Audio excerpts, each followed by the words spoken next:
Peace and welcome to the Atlantis School for Gifted Youngsters.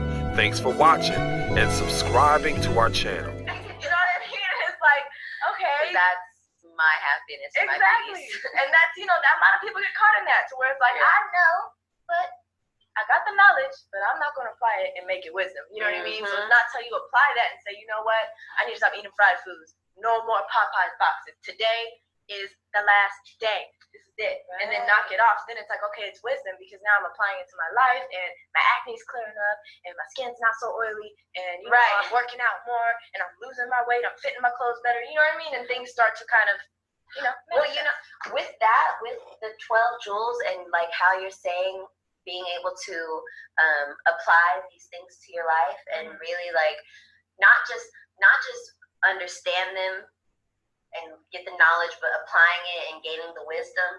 I feel like the supreme mathematics and the supreme alphabet were like created to help people, like to give humans like that natural reminder. You know what I mean? That natural reminder. So for you guys who don't know, the supreme mathematics and the supreme alphabet, right? I'll make it down.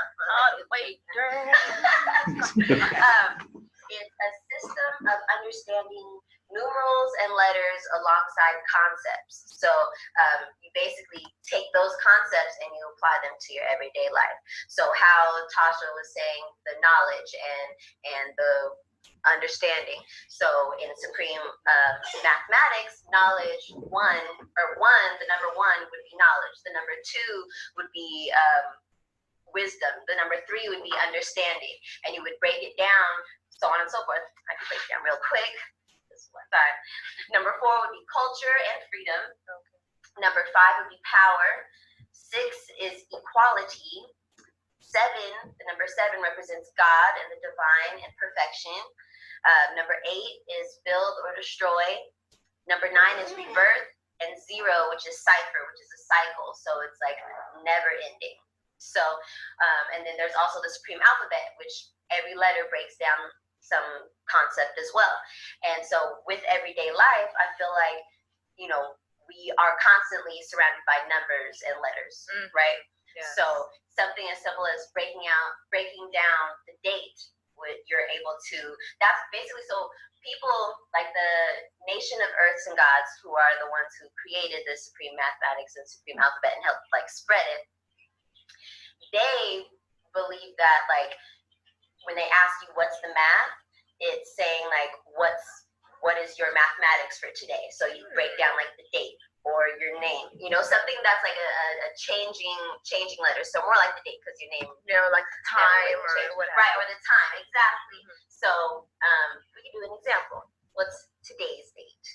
So April, which is 4, 7. Yeah. Okay, 7, 16.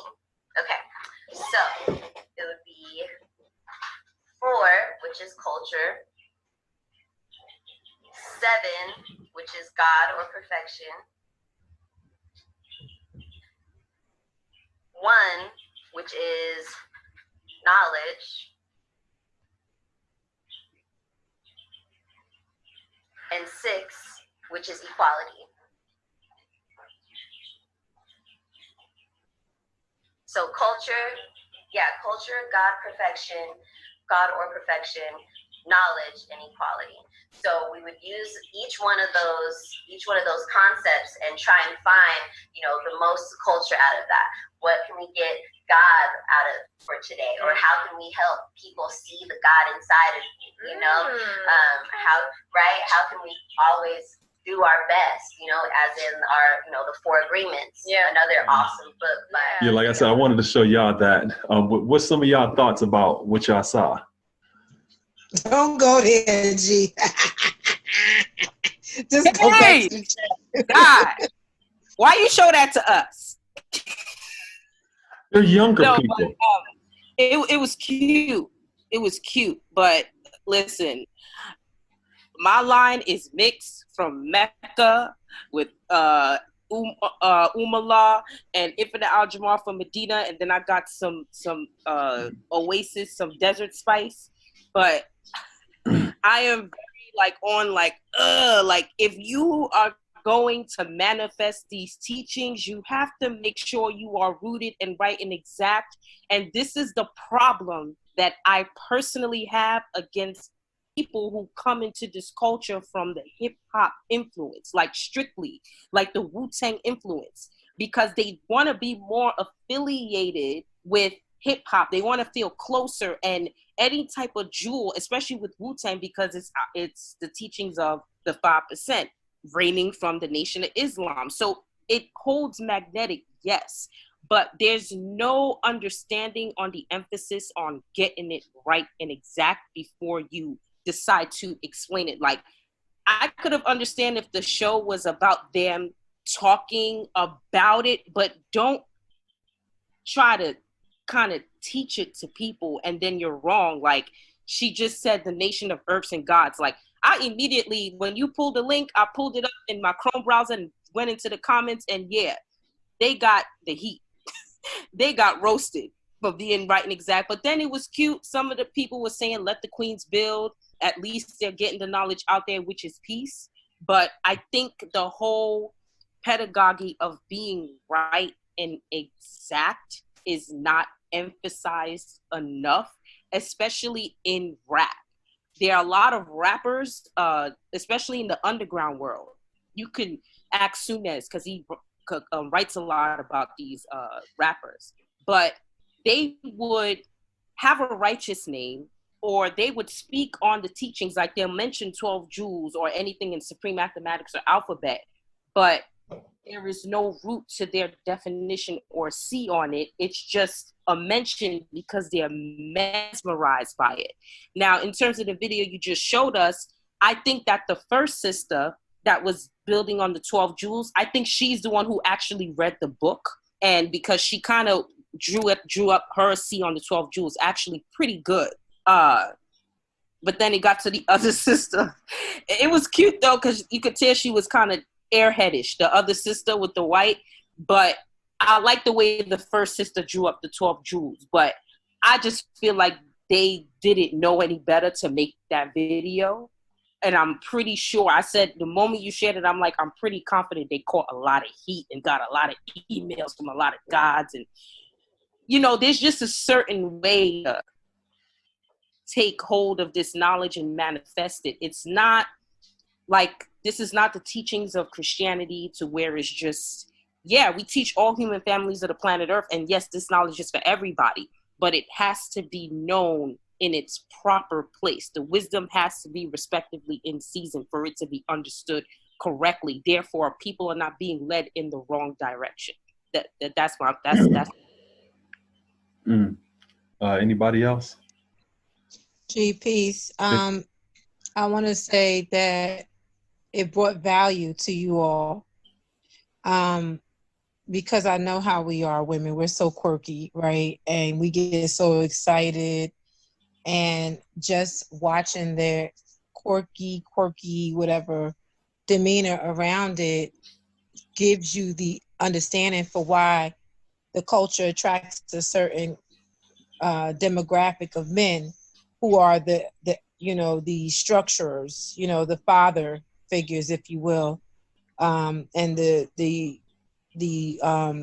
actual foundation in terms of a house to put that home in place. You know what I'm saying? Because otherwise the home is all over the place.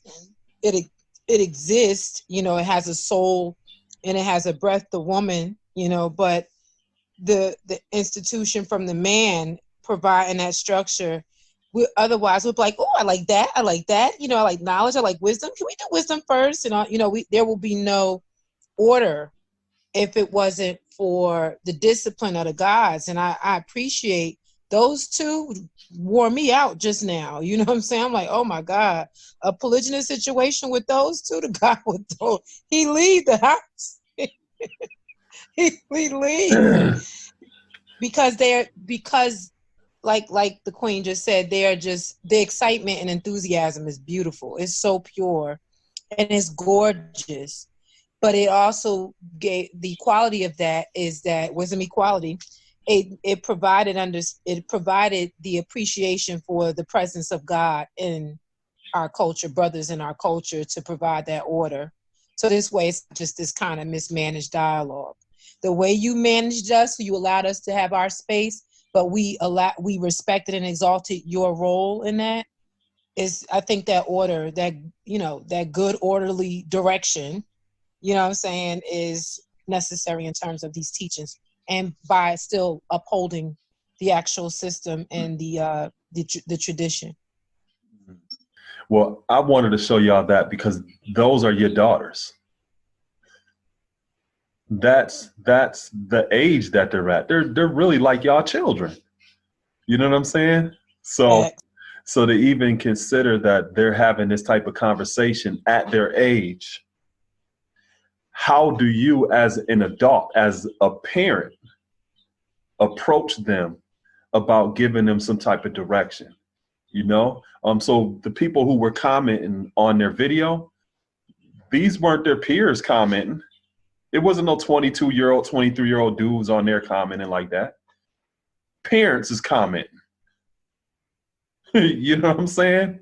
So, you know, I wanted to show y'all that as well, to keep it in mind that we were also children at one point, you know, in our growth and development. And if you just think in terms of your own process, you're probably more receptive to those who handled you in a certain way about something that you might not have been doing that was right and exact, and you were more willing to listen.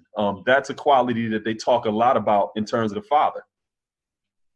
That's the only way he would have young children hanging around him when he's in his 30s, because he had to have a level of understanding to deal with them with not the same type of parental judgment, but the love that allows them to feel comfortable in a space like that. And it's to say that in teaching some of our younger people, there's always going to be times when they do things that's like, oh my God.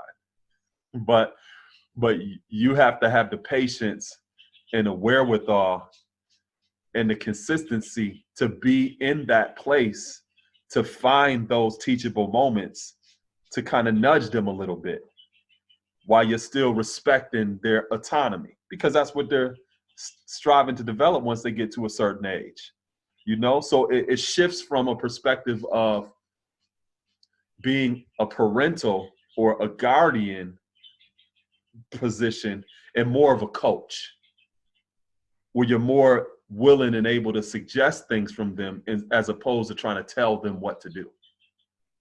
And that is one of the things that I've always had an issue with, just generally speaking, with just some of the kind of ideas and concepts that some gods have in relationship to women. Like, I'm going to make me a earth. I'm going to make her. Like, you're not going to make a grown woman do anything. And if a grown man has not experienced that yet, he has a long, hard road ahead of him if he thinks that he can make a grown person do anything. And even if you say you did have the Jim Jones power to make somebody do something that they didn't even really think about on their own, why would you want something like that anyway? Why? You know? So if a person understands that you shouldn't have that kind of posture and attitude towards a child, especially your own child, why would you have that posture and attitude towards another adult? Like, you're going to make the only earths that I ever made is my daughters. And I only say that because I was a parent and guardian just for a certain period of time before my eldest two became young women and young adults. That changed our dynamic. We deal with each other now, adult to adult. They still may call me dad and stuff like that, but it's more, I respect them as an adult. It's a level of equality now. And these is my daughters. You know what I'm saying? So I think that it's important to always keep that in mind, that when we have our younger generation who are having these conversations, and it may not be right and exact or anything else like that, at least they're having a conversation. At least they talking about something besides Megan Thee Stallion. You know what I'm saying? And the fact that you already know where they're at, that gives you much more of an opportunity to be able to meet them where they are, as opposed to having parental or guardian expectations that a lot of times is outdated when it comes to being able to establish these healthy, safe spaces for our younger generation. You know what I mean? When I was a little younger, I might have cringed by certain things that I seen, or things that people said and stuff. I would say I would be more disappointed in adults as opposed to children. You know what I'm saying? Because children, they're still growing and developing. They still have that level of curiosity, and you have much more of an opportunity to reach them. When you look at a lifespan, the younger you're able to reach them, it's much more of a likelihood that they're able to take that and carry it on the rest of their life and live more of a life with the level of knowledge as well as wisdom and understanding, because they're getting it at an earlier age. You know, the later on that a person gets it, they already lived their life. If they were a good citizen and they had a sense of civilization and righteousness already, that's cool. You know, now they're just gonna add on to the things that they've already been consistently doing for some years. But a lot of times, I think Frederick Douglass said, it's easier to teach children than to try to repair broken men. And that goes along with women too. And it doesn't mean that you don't forsake people that are interested in growth and development. Is to say that when the father emphasized this being a youth-centric movement and that we should invest in our younger generation, he knew exactly what he was doing, because it is through the youth that we're going to have this level of sustainability and be able to prepare these ambassadors for the future that are going to be here and take care of this world when we're no longer here. So we definitely have to be open and patient and really deal with our young with a level of consideration that, you know, will allow them to feel safe with us sharing our input. Because sometimes you come at a younger person the wrong way, they don't want to hear shit you got to say ever. Think about even with the changing of our slang over the years. You know, some years back, we would say stuff like, I'm not hearing that. Which means that you actually did at least listen to the person before you said you ain't gonna hear it. Now it's transitioned to the point, I'm not even trying to hear that. You know, and then you look at the technology, which has shortened the attention span of people. You have more of a less likelihood to be able to step in and find these teachable moments. So you gotta take what the defense is giving you and step in there when you can. You know, and it requires a lot of understanding, and that's what we say by love is the highest degree of understanding. You know, you have to be consistent and willing to stick in there with them in order to make sure that you have that opportunity to share those ideas and thoughts. You know, so just think about it in your mind. If you wanted to reach those sisters that was having that kind of conversation, we talked about it in the build degree in the 1 to 40s. There are some layers of currents real cold and warm, others very swift and changeable. In terms of the water cycle, water being wisdom. Wisdom has many different layers of currents, some real cold and warm, others very swift and changeable. If you have sisters that's like that, what kind of current would you come in? They probably wouldn't like no cold current. A lot of younger people don't like cold currents. They may use them with their fickle self, but they may not like it when you come in that current. So you got to be real warm and swift and changeable a lot of times to be able to reach them in a lot of ways, you know, even with these young boys.